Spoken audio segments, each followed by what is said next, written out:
ಇದು the voice of Madiga news channel. ನಿಮ್ಮಿಂದ ನಿಮಗಾಗಿ ನಿಮಗೋಸ್ಕರ. ಕರ್ನಾಟಕದ ಎಲ್ಲ ಮಾದಿಗ ಮತ್ತು ಮಾದಿಗರಲ್ಲಿ ಬರ್ತಕ್ಕಂಥ ಉಪಜಾತಿಗಳಲ್ಲಿ ನನ್ನ ಕಳಕಳಿ ಮನವಿ ಏನಂತ ಹೇಳಿದ್ರೆ, ಇದೇ ತಿಂಗಳು 12ನೇ ತಾರೀಕು ಬೆಳಗ್ಗೆ 10 ಗಂಟೆಗೆ ಫ್ರೀಡಂ ಪಾರ್ಕಲ್ಲಿ ಪ್ರತಿಭಟನೆ ಇದೆ.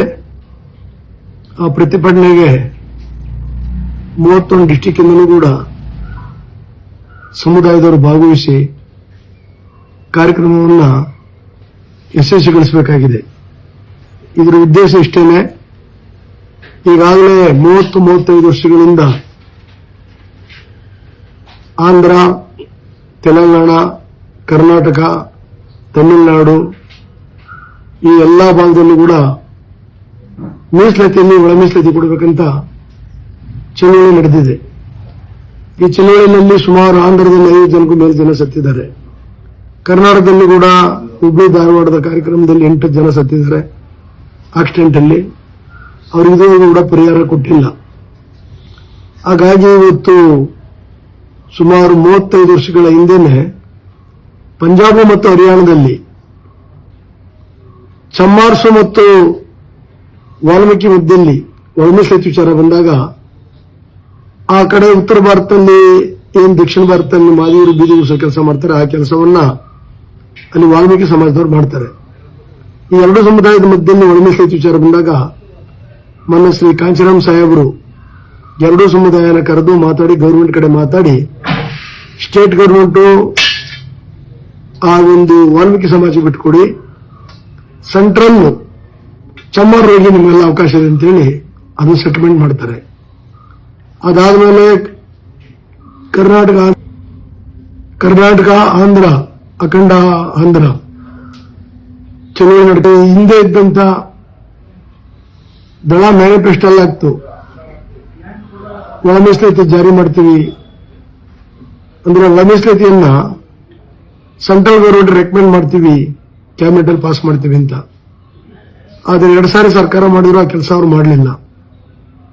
ಬಿಜೆಪಿನವರು 2008ರಲ್ಲಿ ಮ್ಯಾನಿಫೆಸ್ಟೋ ಹಾಕಿದ್ರು. ಯಡಿಯೂರಪ್ಪನವರು 4 ಸಾರಿ ಸಿಎಂ ಆದ್ರೂ ಕೂಡ ಆ ಕೆಲಸನ ಅವರು ಮಾಡಲಿಲ್ಲ. ಕಾಂಗ್ರೆಸ್ ಅವರು 2013ರಲ್ಲಿ ಮ್ಯಾನಿಫೆಸ್ಟೋ ಹಾಕಿದ್ರು. 5 ವರ್ಷ ಅಧಿಕಾರದಲ್ಲಿದ್ರು ಕೂಡ ಅವರು ಕೂಡ ಕೆಲಸ ಮಾಡಲಿಲ್ಲ. ಮತ್ತೆ ಆಮೇಲೆ ಬಸವರಾಜ ಬೊಮ್ಮಾಯಿ ಸರ್ಕಾರ ಮಾಡೋ ಸ್ಥಿತಿಯಲ್ಲಿ ಅವರು ಹೊರಟರು. ಒಂದು ಸಬ್ ಕಮಿಟಿ ಕೂಡ ಮಾಡಿದ್ರು. ಆದರೆ ಆ ಸಬ್ ಕಮಿಟಿ ಮುಖಾಂತರ ರೆಕಮೆಂಡ್ ಮಾಡಿದ್ರು, ಅದು ಸೆಂಟ್ರಲ್ ಹೋಗಲಿಲ್ಲ. ಹಾಗಾಗಿ ಇವತ್ತು ಈ ಜನ ಬಹಳ ನೊಂದು ಬೆಂದು 79 ವರ್ಷದಲ್ಲಿ ಎಷ್ಟು ಅವಕಾಶ ಸಿಗಬೇಕಾಗಿತ್ತು ಅವಕಾಶ ಸಿಕ್ಕಲಿಲ್ಲ. ಆ ಕಾರಣದಿಂದ ಕಾಂಗ್ರೆಸ್ ಅವರು 2023ರಲ್ಲಿ ಲಕ್ಷಾಂತರ ಜನರ ಮುಂದೆ ಚಿತ್ರದುರ್ಗದಲ್ಲಿ ಸಮಾವೇಶದಲ್ಲಿ ನಾವು ಅಧಿಕಾರಕ್ಕೆ ಬಂದ 24 ಗಂಟೆನಲ್ಲಿ ಒಳ ಮೀಸಲಾತಿಯನ್ನ ಕೇಂದ್ರ ಸರ್ಕಾರಕ್ಕೆ ರೆಕಮೆಂಡೇಶನ್ ಮಾಡಿ ಆದ್ಮೇಲೆ ನಾವು ಜಾರಿ ಮಾಡ್ತೀವಿ ಅಂತೇಳಿ ಮಾತನ್ನ ಕೊಟ್ಟರು. ಆದರೂ ಕೂಡ 1.5 ವರ್ಷ ಸರ್ಕಾರ ನಡೆದರೂ ಕೂಡ ಆ ಮಾತಾಡೋ ಗೋಜಿಗೆ ಹೋಗಲಿಲ್ಲ. ನಮ್ಮಲ್ಲಿ ಕೆಲವು ಮುಖಂಡರು ಮತ್ತು ಕಾರ್ಯಕರ್ತರು ಸರ್ವೋಚ್ಚ ನ್ಯಾಯಾಲಯಕ್ಕೆ ಹೋಗಿ ಕೇಸನ್ನು ಫೈಲ್ ಮಾಡಿದ್ರಿಂದ ಏನಿವತ್ತು 2004 ಆಗಸ್ಟ್ 1ನೇ ತಾರೀಕಲ್ಲಿ 7 ಬೆಂಚ್ 7 ಜನ ಜಡ್ಜ್ ಇರ್ತಕ್ಕಂಥದ್ದು ಅದು ಆರ್ಡರ್ನ ಮಾಡಿತು. ಒಳ ಮೀಸಲಾತಿ ಕೊಡ್ತಕ್ಕಂಥದ್ದು ಆ ರಾಜ್ಯಕ್ಕೆ ಅಧಿಕಾರದಿಂದ ಮಾಡಬಹುದು ಅಂತೇಳಿ. ಒಳ ಮೀಸಲಾತಿ ಕೊಡೋದಕ್ಕೆ ನಿಮಗೆ ಅಧಿಕಾರದಿಂದ ಸರ್ವೋಚ್ಚ ನ್ಯಾಯಾಲಯ ಹೇಳಿದ್ಮೇಲೂ ಕೂಡ ಕಾಂಗ್ರೆಸ್ ಸರ್ಕಾರ ಮಾಡಲಿಲ್ಲ. ಹಾಗಾಗಿ ಇವರು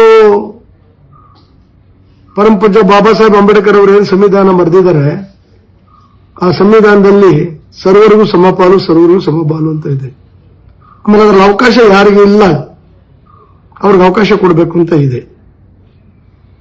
ಬೆಳಗ್ಗೆ ಇದ್ರೆ ರಾಹುಲ್ ಗಾಂಧಿ ಅವರು ಸಂವಿಧಾನವನ್ನು ಕತ್ತಲಕ್ಕೆ ಓಡಾಡ್ತಾರೆ, ಸಿದ್ದರಾಮಯ್ಯನವರು ಸಂವಿಧಾನದ ಬಗ್ಗೆ ಬಹಳ ಮಾತಾಡ್ತಾರೆ. ಏನಿಲ್ಲಿ ಸಮಾಜ ಕಲ್ಯಾಣ ಮಂತ್ರಿಗಳಾದಂತ ಮಹದೇವಪ್ಪನವರು ಬೆಳಗ್ಗೆ ಎದ್ರೆ ಸಂವಿಧಾನದ ಬಗ್ಗೆ ಮಾತಾಡ್ತಾರೆ, ಬೆಳಗ್ಗೆ ಎದ್ರೆ ಪ್ರಿಯಂಬಲ್ ಬಗ್ಗೆ ಪೀಠಿಗೆಯನ್ನು ಹಾಕ್ತಾ ಇರ್ತಾರೆ. ಆದರೆ ಇದನ್ನು ಮಾಡಕ್ಕೆ ಮನಸ್ಸು ಮಾಡಲಿಲ್ಲ. ಇದಾದ ಮೇಲೆ ಎಲ್ಲ ಕಡೆ ಚಳವಳಿ ಸ್ಟಾರ್ಟ್ ಆದ್ಮೇಲೆ ಹಿಂದೆ ಇದ್ದಂತ ಹಳೇದನ್ನು ಒಪ್ಪಕ್ಕಾಗಲ್ಲ ಅಂತ ಹೇಳಿ ಏನು ಸದಸ್ಯ ಆಯೋಗ ಕೊಟ್ಟಿದ್ದ ವರದಿ ಅಥೆಂಟಿಟಿ ಇತ್ತು, ಅದನ್ನು ಕೂಡ ಮನಸ್ಸಲ್ಲಿ ಆಗೋದಿಲ್ಲ ಅಂತ ಹೇಳಿದ್ರು. ಅದಾದ್ಮೇಲೆ ನಾಗಮೋಹನ್ ದಾಸ್ ಒಂದು ಕಮಿಟಿ ನೇಮಕ ಮಾಡಿದ್ರು, ಸಿಂಗಲ್ ಕಮಿಟಿ. ನಾಗಮೋಹನ್ ದಾಸ್ ಕೂಡ ಅಥೆಂಟಿಕ್ ಆಗಿ ಕೊಟ್ಟರು. ಅವರು ಏನಂತ ಈ ಒಂದು 17% ಸಂಬಂಧಪಟ್ಟಂಗೆ ಹೇಳಿ ಮಾದಿಗ ಮತ್ತು ಉಪಜಾತಿಗಳಿಗೆ 6, ವಲಯ ಮತ್ತು ಉಪಜಾತಿಗಳಿಗೆ 6, ಬೋವಿ ಲಂಬಾಣಿಗಳಿಗೆ 4, ಅಲೆಮಾರಿ ಮತ್ತು ಅಲೆಮಾರಿಗೆ 1 ಅಂತ ಕೊಟ್ಟರು. ಈಗ ಕರ್ನಾಟಕ ಸರ್ಕಾರ ಸದಾಶಿವ ಆಯೋಗಕ್ಕೆ ಸುಮಾರು 14 ಕೋಟಿ ಖರ್ಚು ಮಾಡಿದೆ. ಇದು ಸಾರ್ವಜನಿಕರ ನಂಬಣ. ಅದೇ ತರ ಬಂದು ನಾಗಮೋಹನ್ ದಾಸು ಕಮಿಷನ್ಗೆ ಕೂಡ ಕೋಟ್ಯಾಂತರ ರೂಪಾಯಿ ದುಡ್ಡನ್ನು ಕೊಟ್ಟಿದೆ. ಬಹಳ ಸಮಯ ತಗೊಂಡಿದೆ. ನಾಗಮೋಹನ್ ದಾಸು ಬಹಳ ವೈಜ್ಞಾನಿಕವಾಗಿ ಅಧ್ಯಯನ ಮಾಡಿ ರಿಪೋರ್ಟ್ ಅನ್ನು ಕೊಟ್ಟಿದ್ದಾರೆ. ಈ ಒಂದು ನಾಗಮೋಹನ್ ದಾಸ್ ಕೊಟ್ಟಿದ್ದ ರಿಪೋರ್ಟ್ ಅನ್ನು ಕೂಡ ಈ ಸರ್ಕಾರ ಒಪ್ಕೊಂಡಿಲ್ಲ. ಹಾಗಾಗಿ ಇವತ್ತು ಈ ಜನಕ್ಕೆ ಮತ್ತೆ ಮತ್ತೆ ಮತ್ತೆ ಅನ್ಯಾಯ ಆಗ್ತಾ ಇದೆ. ಮತ್ತೆ ಇಡೀ ರಾಜ್ಯದಲ್ಲಿ ಚಳವಳಿ ಸ್ಟಾರ್ಟ್ ಆದ್ಮೇಲೆ ಅದು ಏನು ಬೆಳಗಾಂ ಅಧಿವೇಶನದಲ್ಲಿ ಅಲ್ಲಿ ಅಸೆಂಬ್ಲಿ ಮತ್ತು ಅಪರ ಹೌಸ್ ಎರಡು ಕಡೆನೂ ಕೂಡ ಪಾಸ್ ಆಗಿದೆ ಮತ್ತು ಆರ್ಡಿನೆನ್ಸ್ ಕೂಡ ತಂದಿದ್ದಾರೆ. ಆದರೆ ಅದನ್ನು ಜಾರಿ ಮಾಡಿಲ್ಲ. ಹಾಗಾಗಿ ಇವತ್ತು ಪರಮಪೂಜ್ಯ ಬಾಬಾ ಸಾಹೇಬ್ ಅಂಬೇಡ್ಕರ್ ಅವರು ಯಾವುದೇ ಒಂದು ಸಮುದಾಯಕ್ಕೆ ಸೇರಿದಂತವರಲ್ಲ. ಅವರ ಸಂವಿಧಾನ ಯಾವುದೇ ಒಬ್ಬೊಬ್ಬೊಂದು ಸಮುದಾಯಕ್ಕೆ ಸೇರಿದಂಥದ್ದಲ್ಲ, ಒಂದು ಎರಡು ಸಮುದಾಯಕ್ಕೆ ಸೇರಿದಂಥದ್ದಲ್ಲ. ಈ ದೇಶದಲ್ಲಿ, ಭಾರತ ದೇಶದಲ್ಲಿ ಇರ್ತಕ್ಕಂಥ ಸುಮಾರು 80% ಇರ್ತಕ್ಕಂಥ ಶೂದ್ರ ಮತ್ತು ಅತಿಶೂದ್ರರಿಗೆ ಅಂಬೇಡ್ಕರ್ ಅವರು ಸುತ್ತು. ಹಾಗಾಗಿ ದಕ್ಷಿಣ ಮತ್ತು ಉತ್ತರಕ್ಕೆ ನಾವು ಕಂಪೇರ್ ಮಾಡಕ್ ಹೋದ್ರೆ ಸುಮಾರು ಕನ್ಯಾಕುಮಾರಿಯಿಂದ ಕಾಶ್ಮೀರದವರೆಗೂ ಕೂಡ 15 ಕೋಟಿ ಜನ ಇದ್ದಾರೆ. ಯಾರು? ಮಾದಿಗ ಮತ್ತು ಉಪಜಾತಿಗಳು. ದಕ್ಷಿಣ ಭಾರತದಲ್ಲಿ ಕೂಡ ವಲಯ ಮಾದಿಗ, ಲಂಬಾಣಿ, ಬೋವಿ, ಕೊರ್ಮಕೊರ್ಚ ಅಂತಕ್ಕಂಥ ಪದಗಳಿದೆ. ಹಾಗಾದರೂ ಕೂಡ ಕರ್ನಾಟಕದಲ್ಲಿ ಒಳ ಮೀಸಲಾತಿ ಒಳಗಡೆ ಬರ್ತಕ್ಕಂಥವ್ರು ಎಸ್ಸಿನಲ್ಲಿ 101 ಜಾತಿ ಬರ್ತದೆ. ಮಾದಿಗ ಮತ್ತು ಉಪಜಾತಿ, ವಲಯ ಮತ್ತು ಉಪಜಾತಿ, ಲಂಬಾಣಿ, ಬೋವಿ ಮತ್ತು ಉಪಜಾತಿಗಳು 101 ಜಾತಿ ಬರ್ತದೆ. ಎಸ್ಟಿಗಳಲ್ಲಿ ಬಂದು 50 ಜಾತಿ ಬರ್ತದೆ. ಇದರಲ್ಲಿ ಮೇಜರ್ ಗ್ರೂಪ್ ಯಾವ್ದಪ್ಪ ಅಂದ್ರೆ ಎ ಬಂದು ಮಾದಿಗ ಮತ್ತು ಉಪಜಾತಿ, ಬಿ ಬಂದು ವಲಯ ಮತ್ತು ಉಪಜಾತಿ, ಸಿ ಬಂದು ಲಂಬಾಣಿ ಉಪಜಾತಿ, ಅದೇ ತರ ಡಿ ಬಂದು ಈ ಬೋವಿಯನ್ ಸಮುದಾಯ, ಅಲೆ ಮತ್ತು ಅಲೆಮಾರಿಗಳು. ಇಷ್ಟೆಲ್ಲ ಇದ್ರೂ ಕೂಡ ಇವತ್ತು ಮಾಡ್ತೀವಿ ಮಾಡ್ತೀವಿ ಮಾಡ್ತೀವಿ ಮಾಡ್ತೀವಿ ಅಂತ ಈ ಕಥೆಗಳನ್ನೇ ಹೇಳ್ತಾ ಇದ್ದಾರೆ. ಆದರೆ ಮಾಡಲಿಲ್ಲ. ಇವತ್ತು ಹುಬ್ಬಳ್ಳಿ ಧಾರವಾಡದಲ್ಲಿ ನಿರುದ್ಯೋಗಿಗಳು ಬ್ಯಾಕ್ಲಾಗ್ ಫಿಲಪ್ ಮಾಡ್ತಾ ಇಲ್ಲ, ಕೂಡಲೇ ಮಾಡಬೇಕು, 2,84,000 ಹುದ್ದೆ ಖಾಲಿದೆ ಅಂತೇಳಿ ಒಂದಿನ ಪ್ರೊಟೆಸ್ಟ್ ಮಾಡಿದ್ರು. ಅವರು ಪ್ರತಿಭಟನೆ ಮಾಡಿದ್ರು. ಅವ್ರು ಮಾಡಿದ ನ್ಯಾಯಬದ್ಧವಾಗಿದೆ, ಅದಕ್ಕೆ ನಮ್ಮ ಸಪೋರ್ಟ್ ಕೂಡ ಇದೆ. ಆದರೆ ಒಂದೇ ದಿನ ಅವರು ಪ್ರತಿಭಟನೆ ಮಾಡಿದ ತಕ್ಷಣ ನೆಕ್ಸ್ಟ್ ಕ್ಯಾಬಿನೆಟ್ ಅಲ್ಲಿ ಸಿದ್ದರಾಮಯ್ಯ ನೇತೃತ್ವ ಸರ್ಕಾರದಲ್ಲಿ ನಾವು ಕೂಡಲೇ ಅದನ್ನ ಮಾಡಕ್ಕೆ ರೆಡಿ ಇದ್ದೀವಿ, ಇರ್ತಕ್ಕಂಥ ಹುದ್ದೆ ತುಂಬಕ್ಕೆ ರೆಡಿ ಇದ್ದೀವಿ ಅಂತೇಳಿ ಸುಮಾರು 56,400 ಚಿಲ್ಲರೆ ಹುದ್ದೆನ ನೋಟಿಫಿಕೇಶನ್ ಮಾಡಕ್ ಹೊರಟಿದ್ದಾರೆ. ನೋಟಿಫಿಕೇಶನ್ ಮಾಡಿದ್ದಾರೆ. ಅದಕ್ಕೆ ನಮ್ಮ ಎಲ್ಲ SC/STಗಳದ್ದು ಸಪೋರ್ಟ್ ಇದೆ. ಮಾದಿಗ ಸಮುದಾಯದ ಕೂಡ ಸ್ವಾಗತಿಸ್ತೀವಿ. ಆದರೆ ನಮ್ಗಳ ಎಲ್ಲ ಡಿಮ್ಯಾಂಡ್ ಏನಪ್ಪ ಒತ್ತಾಯ ಅಂತ ಹೇಳಿದ್ರೆ, ನೀವು ಉದ್ಯೋಗವನ್ನು ತುಂಬಾ ಸಮಯದಲ್ಲಿ ಒಳ ಮೀಸಲಾತಿಯನ್ನ ಅಳವಡಿಸಿಕೊಂಡು ತುಂಬಿ ಅಂತೇಳಿ ನಮ್ಮ ಒತ್ತಾಯ ಇದೆ. ಒಳ ಮೀಸಲಾತಿಯನ್ನ ತುಂಬುತ್ತೀವಿ ಅಂತ ಹೇಳ್ತಾನೆ ಅದನ್ನ ಬಿಟ್ಟು ಈಗಾಗಲೇ ನೋಟಿಫಿಕೇಶನ್ ಅನ್ನ ಮಾಡಿದ್ದಾರೆ. ಇದು ಕರ್ನಾಟಕ ಸರ್ಕಾರ, ಸಿದ್ದರಾಮಯ್ಯ ನೇತೃತ್ವದ ಸರ್ಕಾರ ಮಾದಿಗ ಮತ್ತು ಉಪಜಾತಿಗಳು ಮಾಡಿದಂತ ದ್ರೋಹ. ಇದರಲ್ಲಿ ಲಂಬಾಣಿ ಬೋವಿ ಇರಬಹುದು, ಅಥವಾ ಅಲೆಮಾರಿ ಇರಬಹುದು, ಅಥವಾ ವಲಯ ಸಮುದಾಯ ಇರಬಹುದು, ಅಥವಾ ಮಾದಿಗ ಸಮುದಾಯ ಇರಬಹುದು. ಇವ್ಯಾವು ಕೂಡ ಬೇರೆ ಬೇರೆ ಅಲ್ಲ, ಒಂದೇ ಪಟ್ಟೆಗಿರತಕ್ಕಂಥವು. ಬೇರೆ ಯಾರಿಗೂ ಕೂಡ ಇರೋದೇ ಇಲ್ಲ. ಆಮೇಲೆ ಯಾರು ಕೂಡ ಕಿತ್ಕಂತ ಇಲ್ಲ. ಅವರವರ ಭಾಗಗಳನ್ನು ಅವ್ರು ತಗೋಬೇಕನ್ನೋದು ಬಿಟ್ಟರೆ ಬೇರೆ ಏನಿಲ್ಲ. ಆದರೆ ಬಹಳಷ್ಟು ಜನ ಸಿದ್ದರಾಮಯ್ಯನ ಸಂಪುಟದಾಗಿರ್ತಕ್ಕಂಥ ಮಂತ್ರಿಗಳು ಬೆಳಗ್ಗೆ ಇದ್ದರೆ ಬುದ್ಧನ ಬಗ್ಗೆ ಮಾತಾಡ್ತಾರೆ, ಅಂಬೇಡ್ಕರ್ ಬಗ್ಗೆ ಮಾತಾಡ್ತಾರೆ, ಸಂವಿಧಾನದ ಬಗ್ಗೆ ಮಾತಾಡ್ತಾರೆ.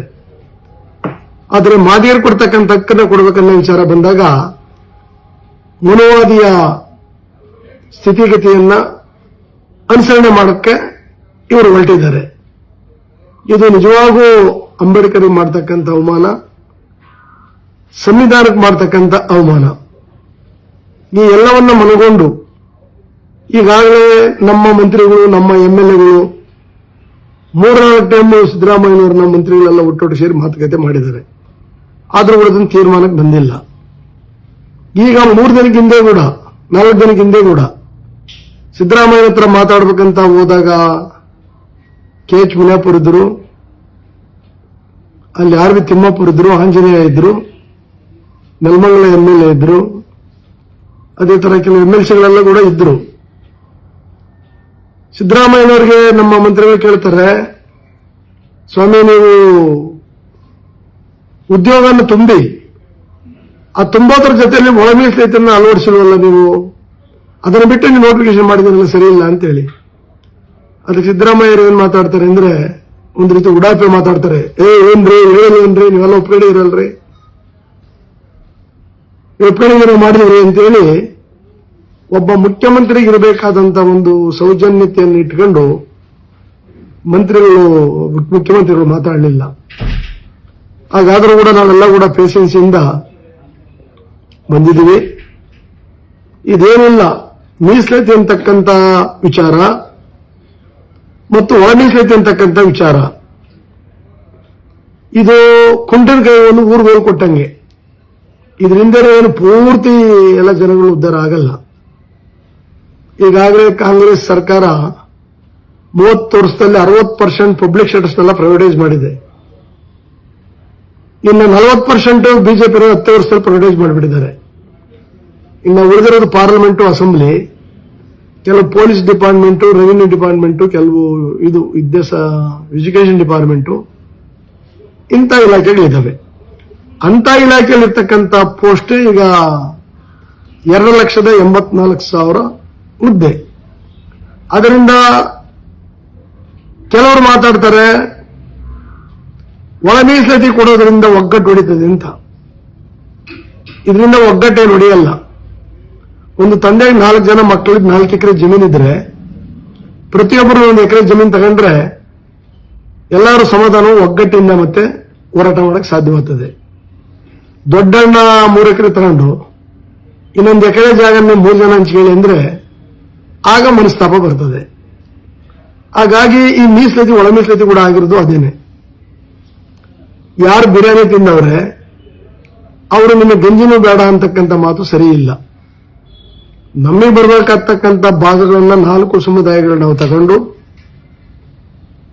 ಮಾದಿಗರು, ವಲಯರು, ಲಂಬಾಣಿ, ಬೋವಿ, ಕೊರ್ಮ, ಕೊರ್ಚ, ಅಲೆಮಾರಿ ಸಮುದಾಯರು ತಗೊಂಡು ಮುಂದೆ ಖಾಸಗಿ ಕಾಲದಲ್ಲಿ ಮೀಸಲಾತಿಗೋಸ್ಕರ ನಾವು ಹೋರಾಟ ಮಾಡಬೇಕಾಗಿದೆ. ಬಹಳಷ್ಟು ಜ್ವಲಂತ ಸಮಸ್ಯೆಗಳಿದ್ದಾವೆ, ಅದಕ್ಕೆಲ್ಲ ಕೂಡ ನಾವು ಹೋರಾಟ ಮಾಡಬೇಕಾಗಿದೆ. ಅದರಿಂದ ಇವತ್ತು ಈ ಸರ್ಕಾರ ತಗೊಂಡಿರ್ತಕ್ಕಂಥ ತೀರ್ಮಾನ ಅಂಬೇಡ್ಕರ್ ಸಂವಿಧಾನಕ್ಕೆ ಮಾಡಿದಂತ ದ್ರೋಹ, ಸುಪ್ರೀಂ ಕೋರ್ಟ್ ಜಡ್ಜ್ಮೆಂಟ್ಗೆ ವಿರುದ್ಧ ಮಾಡಿರ್ತಕ್ಕಂಥ ಕೆಲಸ ಇದು ಅಂತೇಳಿ ನಾವು ಭಾವಿಸ್ತೀವಿ. ಆ ಕಾರಣಕ್ಕೋಸ್ಕರ ಇವತ್ತು ಸಿದ್ದರಾಮಯ್ಯನವರು ನೆಕ್ಸ್ಟ್ ಕ್ಯಾಬಿನೆಟ್ ಅಲ್ಲಿ ತಂದು ನಾವು ಚರ್ಚೆ ಮಾಡ್ತೀವಿ ಅಂತ ನಮ್ಮ ಮಾತೆಲ್ಲ ಕೊಟ್ಟಿದ್ರು. ನೆಕ್ಸ್ಟ್ ಕ್ಯಾಬಿನೆಟ್ ಮೊನ್ನೆ ಮುಗೀತು, ಆಯ್ತು. ಅದರ ಕ್ಯಾಬಿನೆಟ್ ನೋಟ್ ಅಲ್ಲಿ ಇದು ವಿಚಾರವೇ ಇರಲಿಲ್ಲ. ಆಮೇಲೆ ಏನು ಅಡಿಷನಲ್ ಅಂತ ಅದನ್ನ ತಗೊಂಡಿದ್ದಾರೆ, ಅದೇನು ಪೂರ್ತಿ ಚರ್ಚೆ ಆಗಿಲ್ಲ. ಅಲ್ಲೇನೋ ಗೃಹ ಮಂತ್ರಿಗಳು, ಇವರು ಸೋಷಿಯಲ್ ವೆಲ್ಫೇರ್ ಮಿನಿಸ್ಟರು, ಇವರು ಯಾರು ಅಬಕಾರಿ ಮಂತ್ರಿಗಳು, ಆಮೇಲೆ ನಮ್ಮ ಇವ್ರಿಗೆ ಫುಡ್ ಮಿನಿಸ್ಟರು ಎಲ್ಲ ಕೂಡ ಮಾತುಕತೆ ಮಾಡಿ ಅದು ಅರ್ಧ ಮತ್ತೆ ಅಲ್ಲೇ ನಿಂತಿದೆ. ಇದು ಎಲ್ಲವನ್ನು ನೋಡಿದಾಗ ಇದೇನೋ ಆಗ್ತದೆ ಅಂತ ಅನ್ಸಲ್ಲ. ಅದರಿಂದ 31 ಜಿಲ್ಲೆದಲ್ಲೂ ಕೂಡ ಜನರು ಇವತ್ತು ಈ ವಿಚಾರದಲ್ಲಿ ಬಹಳ ಅಸಮಾಧಾನವಾಗಿದ್ದಾರೆ. ಆ ಕಾರಣಕ್ಕೋಸ್ಕರ ಸರ್ಕಾರದ ಮೇಲೆ ಮತ್ತೆ ಇದನ್ನ ಒತ್ತಾಯ ತಂದು ಕೂಡಲೇ ಇದನ್ನ ಜಾರಿ ಮಾಡಿಸಬೇಕನ್ನ ಕಾರಣದಿಂದ ನೀವು ಹುದ್ದೆಗಳನ್ನು ತುಂಬಿ, ನೀವು 56 ಅಲ್ಲ ಅಂದ್ರೆ 2,80,000 ಹುದ್ದೆಗಳು ಕೂಡ ತುಂಬಿ, ಖಾಸಗೀಕರಣದಲ್ಲಿ ಬೇಕಾದ್ರೆ ಮೀಸಲಾತಿಯನ್ನು ಕೊಡ್ರಿ. ಎಲ್ಲಾ ಸಮುದಾಯಕ್ಕೆ, SC/STಗೂ ಕೊಡಿ, OBCಗೂ ಕೊಡಿ, ಮೈನಾರಿಟಿ ಕೊಡಿ, ಅಪ್ಪರ್ ಕ್ಯಾಸ್ಟ್ ವೀಕರ್ ಸೆಕ್ಷನ್ಗೂ ಕೂಡ ಕೊಡಿ, ನಮ್ದೇನು ಅಭ್ಯಂತರ ಇಲ್ಲ. ಆದ್ರೆ ಈಗ ತುಂಬುವಾಗ ಅದನ್ನ ಬಿಟ್ಟು ನೀವು ತುಂಬಿದ್ದೀರಾ. ಅದರಿಂದ ಕೂಡಲೇ ಇದನ್ನ ರದ್ದು ಮಾಡಬೇಕು. ರದ್ದು ಮಾಡಿ ಇದನ್ನ ಇನ್ಕಾಪರೇಟ್ ಮಾಡಿ, ಒಳಮೀಸಲಾತಿ ಇನ್ಕ್ಲೂಡ್ ಮಾಡಿ ಇದನ್ನ ಜಾರಿ ಮಾಡಬೇಕಂತ ಒತ್ತಾಯ ಮಾಡೋದಕ್ಕೋಸ್ಕರ ನಾವು ಈ ಒಂದು 12ನೇ ತಾರೀಕು ಒಂದು ಪ್ರತಿಭಟನೆಯನ್ನು ಹಮ್ಮಿಕೊಂಡಿದ್ದೀವಿ. ಆ ಪ್ರತಿಭಟನೆಗೆ ನಮ್ಮ ಸಮುದಾಯದ ಎಲ್ಲಾ ಸ್ವಾಮೀಜಿಗಳು ಕೂಡ ಸುಮಾರು 8-10 ಸ್ವಾಮೀಜಿಗಳೆಲ್ಲ ಮಾದಾರ ಚೆನ್ನಯ್ಯನ ನೇತೃತ್ವದಲ್ಲಿ ಬರ್ತಾರೆ. ಅವರು ಉದ್ಘಾಟನೆ ಮಾಡ್ತಾರೆ. ಬೇರೆ ಬೇರೆ ಸಾಮಾಜಿಕ ಸಂಘಟನೆಗಳವರು ಕೂಡ ಬರ್ತಾರೆ. ಇದರಲ್ಲಿ ಬೇರೆ ಬೇರೆ ಪಕ್ಷದಲ್ಲಿರ್ತಕ್ಕಂಥವರು ಕೂಡ ಇದರಲ್ಲಿ ಭಾಗವಹಿಸ್ತಾರೆ. ಇದು ಪಕ್ಷವನ್ನ ಮರೆತು ಸಾಮಾಜಿಕ ಸಂಘಟನೆಗಳೆಲ್ಲ ಒಂದಾಗಿ ಆ ಪ್ರತಿಭಟನೆಗಳನ್ನು ಸಪೋರ್ಟ್ ಅನ್ನ ಮಾಡಬೇಕಂತ ಕಳಕಳಿ ಮನವಿ. ಆಮೇಲೆ ಏನು ನಮ್ಮ ಸೋದರ ಸಂಬಂಧಿಕರು ಇದ್ದೀರಿ, ತಾವುಗಳು ಕೂಡ ಇದಕ್ಕೆ ಸಪೋರ್ಟ್ ಅನ್ನು ಮಾಡಬೇಕು. ನಾನು ಯಾಕೆ ಮಾತಾಡ್ತಾ ಇದ್ದೇನೆ ಅಂತ ಹೇಳಿದ್ರೆ, ಒಂದೆರಡು ಮಾತು ನಾನು ನೆನಪು ಮಾಡ್ತೀನಿ. ಈ ಟೈಮಲ್ಲಿ ಯಾವುದೇ ಒಬ್ಬ ಸಂತರನ್ನ, ರಾಷ್ಟ್ರೀಯ ನಾಯಕರನ್ನ ಒಂದು ಸಮುದಾಯಕ್ಕೆ ಸೀಮಿತ ಅಂತ ಮಾತಾಡಬಾರ್ದು ಯಾವತ್ತೂ ಕೂಡ. ಪರಮಪೂಜ್ಯ ಬಾಬಾ ಸಾಹೇಬ್ ಅಂಬೇಡ್ಕರ್ ಚಳವಳಿಗೆ ಮೊದಲಿಂದಲೂ ಕೂಡ ಅಂಬೇಡ್ಕರ್ ಜೊತೆಯಲ್ಲಿ ಗಟ್ಟಿಗೆ ನಿಂತಿದ್ದು ಶಂಕರಾಚಾರ್ಯ ಅಂತಕ್ಕಂಥ ಒಬ್ಬ ಚಮ್ಮಾರು ಮಾದಿ ಸಮುದಾಯಕ್ಕೆ ಸೇರಿದಂತವರು.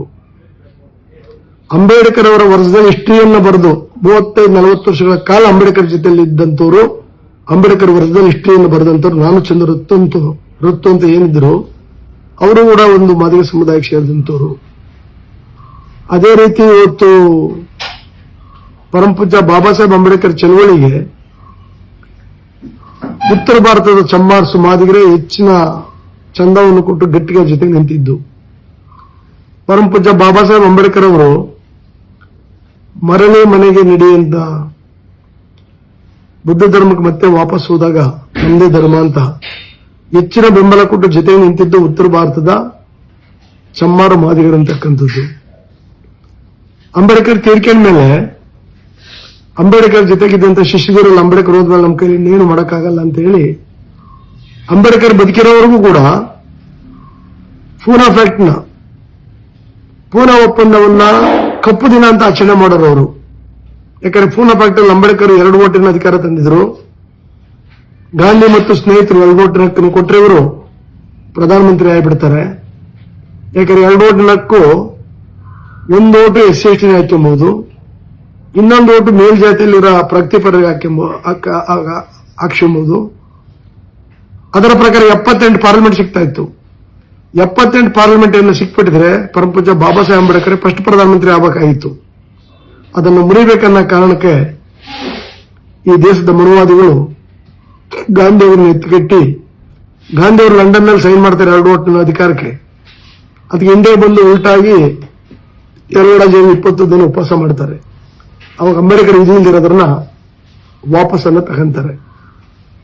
ಹಾಗಾಗಿ ಇವತ್ತು ಪ್ರಧಾನಮಂತ್ರಿ ಆಗಬೇಕಾದಂತ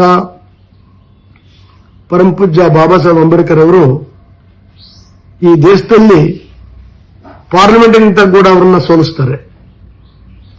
ಸಂವಿಧಾನ ಬರೆಯಕ್ಕೆ ಕೂಡ ಅವ್ರನ್ನ ಕಾಂಗ್ರೆಸ್ನವರು ಆ ಟೈಮಲ್ಲಿ ಬಿಡಲ್ಲ. ಬಹಳ ಜನ ಹೇಳ್ತವೆ ಅಂಬೇಡ್ಕರ್ ಗೆಚ್ಚಿದ ಕಾಂಗ್ರೆಸ್ನವರು ಅಂತ. ಅಲ್ಲ, ಅಂಬೇಡ್ಕರ್ನ ನಾನು ಏನು ಹೊತ್ತು ಪಾರ್ಲಿಮೆಂಟ್ ನಿಂತಾಗ ಮೆಂಬರ್ ಆಫ್ ಇದಕ್ಕೆ ಸಂವಿಧಾನ ಬರೆಯಕ್ಕೆ ಹೊರಟಾಗ ಅವರ PA ಕರ್ಜುಲ್ಕರ್ ಅಂತೇಳಿ ಅವ್ರ ಮೇಲೆ ನಿಲ್ಲಿಸಿ 3,000 ಓಟಲ್ಲಿ ಅವರು ಸೋಲಿಸ್ತಾರೆ. ಮತ್ತೆ ಅವರು ಗೆಚ್ಚಿದ ಕಾಂಗ್ರೆಸ್ ಅವರಲ್ಲ, ಅವ್ರನ್ನ ಗೆಚ್ಚಿದ್ದು ಬೆಂಗಾಲಿನ ಏನಿವತ್ತು ಕಲ್ಕಟ್ಟ ಬೆಂಗಾಲ್ ಇದೆ, ಬಾಂಗ್ಲಾದೇಶ, ಇದು ಜೈಸೂರ್ ಕುನ್ನಾ ಅಂತ ಕ್ಷೇತ್ರದಲ್ಲಿ ಅಂಬೇಡ್ಕರ್ ಕರ್ಕೊಂಡೋಗಿ ಮುಸ್ಲಿಮ್ಸ್ ಲೀಗಿಂದ ಅಂಬೇಡ್ಕರ್ನ ಲೋಕಸಭೆಗೆ ಗೆಲ್ಲಿಸ್ತಾರೆ. ಅಂಬೇಡ್ಕರ್ ಬಹಳ ಖುಷಿಯಾಗಿ ಬರ್ತಾರೆ, ಸಂವಿಧಾನ ನಾನು ಬರೀಬಹುದು ಅಂತ. ಆದ್ರೆ 50% ಮೇಲೆ ಮುಸ್ಲಿಮ್ಸ್ ಇರೋ ಕಡೆ ಪಾಕಿಸ್ತಾನ ಬಿಡ್ಕೊಡ್ಬೇಕಂತ ನೀತಿ ಇದ್ರು ಕೂಡ ಅಲ್ಲಿ 35% ಇರ್ತದೆ. ಆದ್ರೆ ಆ ಜಾಗನ ಪಾಕಿಸ್ತಾನ ಬಿಟ್ಕೊಟ್ಟು ಬಿಡ್ತಾರೆ.